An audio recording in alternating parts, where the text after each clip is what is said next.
Okay, so let's do a quick review on the ism property, definiteness. So before we get into actually explaining the property, it's important to go over the four properties of an ism. Now each of these four properties can be found within every ism that you come across. What we've been actually going through right now is how to identify them. So the first property that we're going to cover is definiteness. Now beyond that, there's also gender, which deals with both male and female, number, which is singular, dual, and plural, and then finally status, right? And for this lesson, of course, we're going to be covering definiteness. So before actually delving into the property itself, we have to understand a concept before, and that is heavy and light endings. So essentially, a light ending is a single diacritical mark or a harakat on the end of a word. When you have a single harakat, it indicates that it is a light ending. Now when you have a double one, such as the double dhammas found here at the end of a word on the final letter, then you have a heavy ending. Now here's an example of a heavy ending. Mu'minun. See the double ending there? It indicates that it is a heavy ending. And a light one, al-mu'minu, the single ending there will tell us that it is a light ending. So what are the types of definiteness? Essentially, the property of definiteness is going to tell you whether a word is non-specific or it is specific. And due to that, there are two types of definiteness, and it's either non-specific or specific. So every single ism you come across can either be one of these two. Okay, so what does this whole non-specific and specific thing mean? Well, in English, if you want to refer to something as being non-specific, you put an A before it. So a apple. If I were to say a apple, it's a general statement.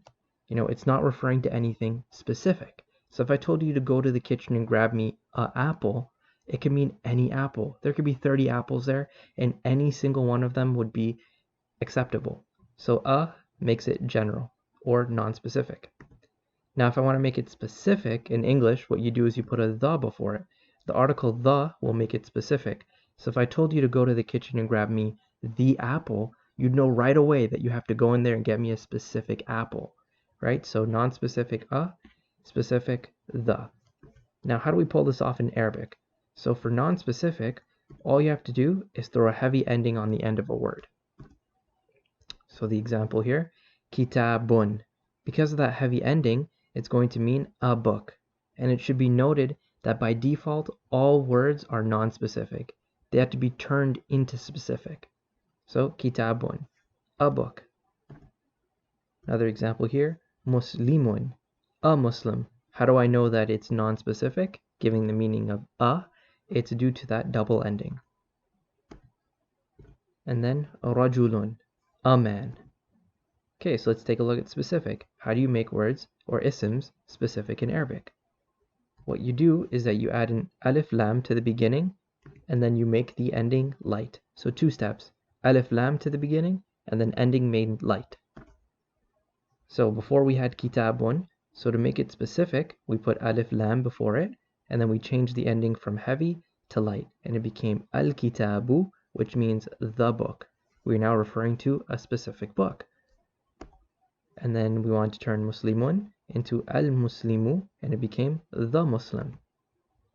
And then rajulun, a man, became the man by putting alif lam on the front and then making the ending light, and it became the man.